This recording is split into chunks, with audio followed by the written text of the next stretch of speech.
آپ نے کبھی غور کیا ہے کہ ہمارے آس پاس کیا چیز زیادہ ہوتی جا رہی ہے؟ ہمارے معاشرے میں کون سی چیز بہت تیزی سے بڑھ رہی ہے؟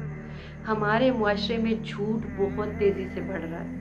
ہر سیکنڈ پہ ہم جھوٹ بول رہے ہوتے ہیں، کسی نہ کسی وجہ سے ہم اگلے بندے کو کلیئر پکچر نہیں دکھا رہے ہوتے، بلکہ ہم سچائی دبا رہے ہوتے ہیں اور جھوٹ کا سہارا لے رہے ہوتے ہیں۔ یہاں تک کہ ہمیں کسی سے کوئی بات بھی پوچھنی ہے تو ہم ڈائریکٹ اپنا نام لگا کے نہیں پوچھتے، بلکہ ہم کسی تیسرے بندے کا ریفرنس دیتے ہیں کہ فلاں بندے نے مجھ سے یہ بات پوچھی تھی، کیا یہ بات درست ہے؟ جبکہ اگلا بندہ سمجھ بھی رہا ہوتا ہے کہ یہ کسی نے نہیں بلکہ اسی شخص نے پوچھی ہے، بٹ آپ ڈٹے ہوئے ہوتے ہیں کہ نہیں، کسی اور نے یہ بات مجھ سے پوچھی ہے۔ اور اس طرح کے تمام معاملات ہیں زندگی میں جو صرف اور صرف جھوٹ سے چل رہے ہیں۔ اللہ تعالیٰ نے جھوٹے پہ لعنت کی ہے۔ کیا آپ جانتے ہیں کہ اللہ تعالیٰ نے جھوٹ کو کیوں ناپسند کیا ہے اور کیوں جھوٹے پہ اللہ نے لعنت برسائی ہے؟ اس کی بہت سی وجوہات ہیں۔ ایک جھوٹ کتنی بیماریوں کو جنم دیتا ہے یہ ہم اندازہ بھی نہیں لگا سکتے، اور ہم جانے انجانے میں دن میں اتنے زیادہ جھوٹ بول لیتے ہیں کہ ہم اس کا احساس بھی نہیں کر پاتے کہ ہم نے دن کے کتنے جھوٹ بولے ہیں۔ آخر ہم کیوں سچائی چھپاتے ہیں، کیوں ہم سچ نہیں بولتے ہیں؟ السلام علیکم، امید ہے کہ آپ سب خیریت سے ہوں گے۔ اللہ تعالیٰ آپ کے حق میں آسانیاں پیدا کرے اور بہت زیادہ کامیابیوں سے نوازے۔ اللہ تعالیٰ نے جھوٹ کو پسند نہیں کیا، نہ ہی ہمارے نبی پاک صلی اللہ علیہ وسلم نے جھوٹ کو پسند کیا ہے۔ مائیں جب بچہ چھوٹا ہوتا ہے تو اس کو تربیت دیتی ہیں کہ جھوٹ نہیں بولنا۔ کوئی بھی بات ہو، کوئی بھی سچویشن ہو، آپ نے گھر میں آ کے شیئر کرنی ہے اپنے بابا سے، اپنی ماما سے، اور سچ بولنا ہے۔ وہ کیوں کرتی ہیں؟ وہ اس لیے کرتی ہیں کہ آنے والے وقتوں میں ہمارا بچہ ایماندار ہو، کیونکہ اللہ تعالیٰ کو بے ایمانی اور جھوٹ نہیں پسند۔ مگر ایسا کیوں ہے کہ ماؤں نے اس طرح سے تربیت بھی نہیں دی ہوتی اور بچے بڑے ہوتے ہوتے وقت کے ساتھ جھوٹ سیکھ جاتے ہیں اور جھوٹ اتنا زیادہ بولتے ہیں کہ ان کو خود پتہ نہیں چل رہا ہوتا کہ انہوں نے بات کس طریقے سے کرنی ہے۔ یعنی ان کے باتوں میں، ان کی گفتگو میں جھوٹ اس طرح سے آ رہا ہوتا ہے کہ ان کو نہیں پتہ چل رہا ہوتا کہ وہ جھوٹ بول رہے ہیں کہ سچویشن سمجھا رہے ہیں۔ جھوٹ سے وہ بیماریاں جنم لیتی ہیں کہ آپ کی سوچ ہے۔ جھوٹ سے سب سے پہلا جو نقصان ہوتا ہے وہ آپ کا ٹرسٹ ٹوٹ جاتا ہے۔ جب آپ جھوٹ بولتے ہیں تو آپ پر اعتماد شخصیت نہیں ہوتے۔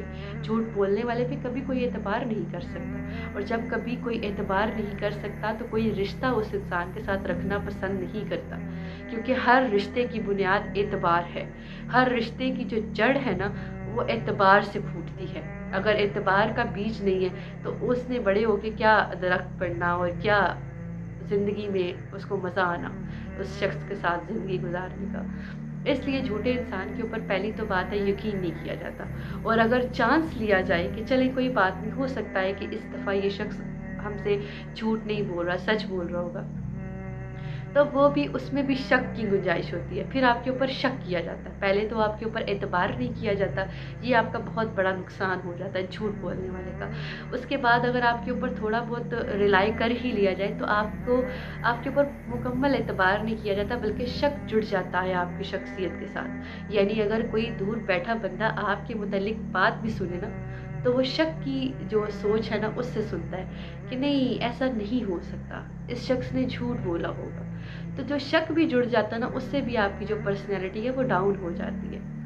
اس کے علاوہ بہت سے ایسے رشتے ہیں جو آپ کے خراب ہو سکتے ہیں۔ سب سے ٹاپ پہ میاں بیوی کا رشتہ آتا ہے جو تباہ و برباد ہو جاتا ہے، جس سے آگے فیملی سسٹم، جو آپ کا فیملی سٹرکچر ہے، وہ ڈیمیج ہو جاتا ہے۔ تو جھوٹ نہیں بولنا چاہیے۔ آج ہمارے معاشرے میں محسوس کرتی ہوں کہ ایک ریڑھی والے سے لے کے گھر تک جھوٹ ہے۔ بازار میں چلے جائیں، دکان پہ جھوٹ ہے۔ کسی مارکیٹ میں کچھ ویسے کوئی بھی سامان، گھر کا کوئی سامان خریدنے چلے جائیں، اس پہ قسمیں اٹھائی جاتی ہیں، یقین دلایا جاتا ہے، گندے سامان کو اچھا کہہ کے بیچا جاتا ہے۔ ٹھیک ہے، ریڑھی میں آپ کو جھوٹ ملے گا، اچھا فروٹ ہے تو وہ قسمیں کھا کے اور اچھا کہہ کے بیچ دیا جاتا ہے۔ بہت سی ایسی چیزیں، ایون جب آپ کسی کا رشتہ دیکھنے جا رہے ہوتے ہیں تو وہ کوالٹیز لڑکے میں یا لڑکی میں ہوتی ہی نہیں ہے، اور جھوٹ بول کے آپ کو رشتہ دلوایا جاتا ہے۔ کوئی بھی ایسے معاملات ہیں جہاں پہ آپ نے بات کو چھپانا ہے تو آپ یہ نہیں کہیں گے کہ یہ میں ابھی بات بتا نہیں سکتا، میری مجبوری ہے، بلکہ آپ جھوٹ بول دیں گے، اور جھوٹ بول کے آپ بات کور کر دیں گے۔ آخر ہماری زندگی میں جھوٹ اتنا زیادہ کیوں ہے؟ کیوں آپ کلیئر کسی سے نہیں بات کر سکتے؟ ڈرنا صرف آپ کو اللہ کی ذات سے چاہیے۔ آپ نے کیوں چھوٹے چھوٹے خدا بنا لیے؟ کیوں آپ فرعونوں سے ڈرنا شروع ہو گئے؟